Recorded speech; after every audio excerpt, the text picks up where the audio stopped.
morning, squad.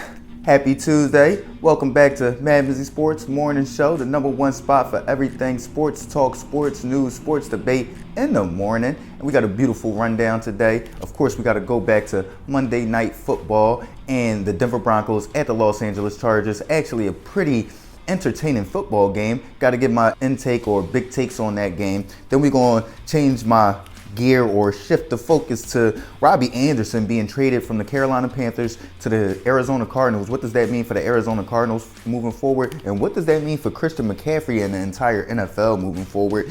After that, I gotta say, which team in New York is the scariest or most legit threat to their respective conferences? Is it the New York Jets or is it the New York Giants? And lastly, to end it off, basketball is back, baby. NBA tip-off tonight of the Boston Celtics facing the Philadelphia 76ers. And then you got the Los Angeles Lakers coming into Golden State to see the Warriors on ring night. Warriors!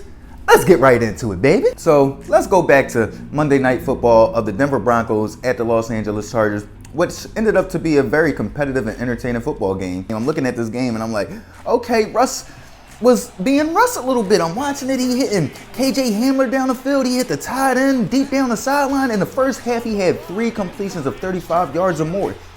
In the second half and in overtime, he went 3 for 11 for 15 yards, only putting up 3 points in the second half. And that was off a turnover in their own territory.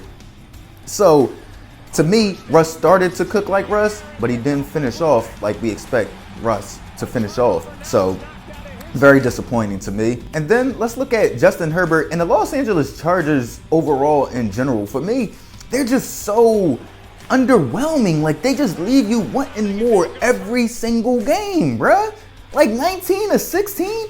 Come on, dog. 1 of 4 in the red zone. 57 pass attempts from Justin Herbert. Only 238 yards and no tubbies. Y'all talking about he better than Peyton Manning. What is this, Justin Herbert's 3rd year? Peyton Manning in his 2nd year took the offensive reins of the Indianapolis Colts and led them 13-3 record in his 2nd year. Stop comparing this dude to Peyton Manning, man. This dude has to accomplish something before we start comparing him to ultimate game-changing legends.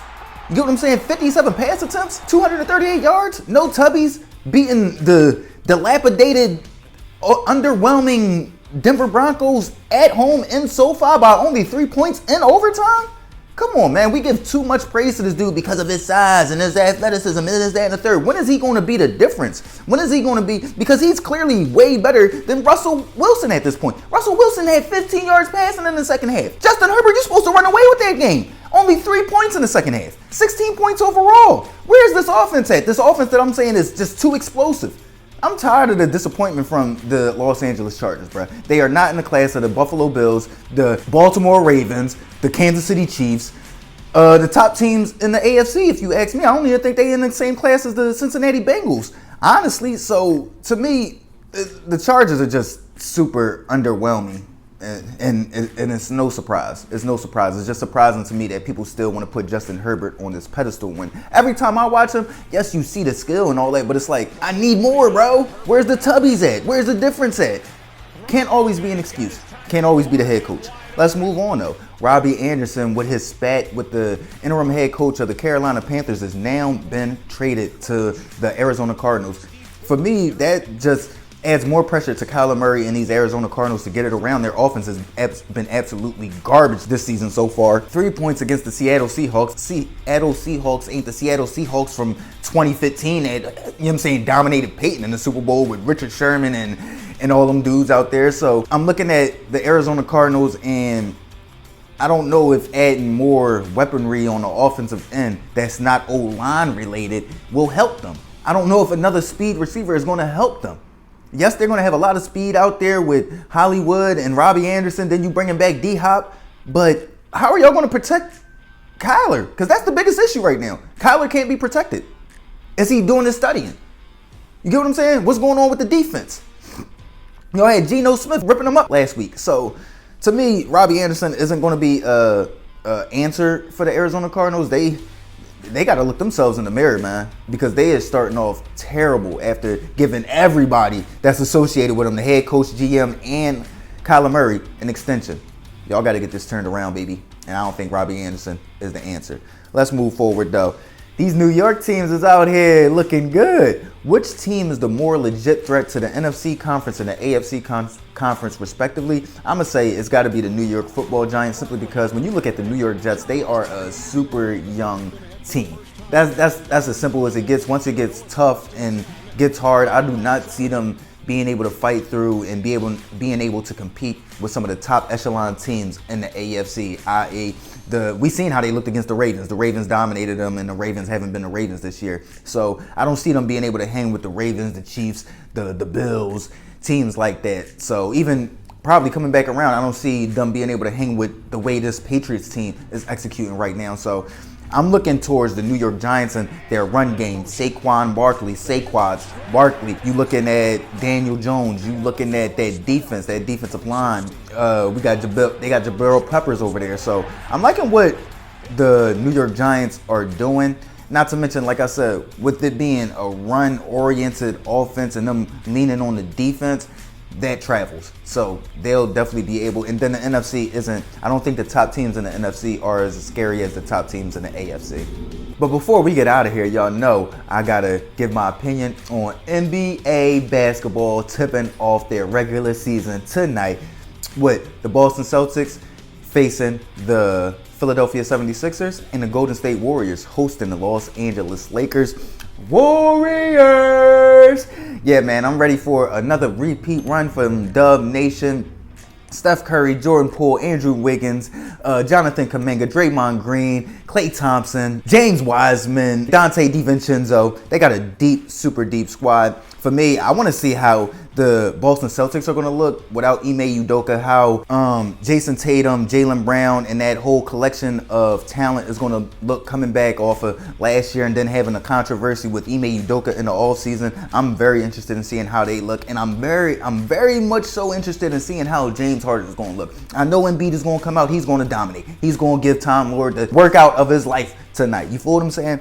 But what's James Harden going to look like? Is he going to come out there and look like close to a 20-10 dude? Because if he's close to that, they are going to be a very scary team. They are going to be a very scary team because you'll have Toby that'll be able to be in that strong number 3 player slot. You get what I'm saying? Being a very strong 3 option.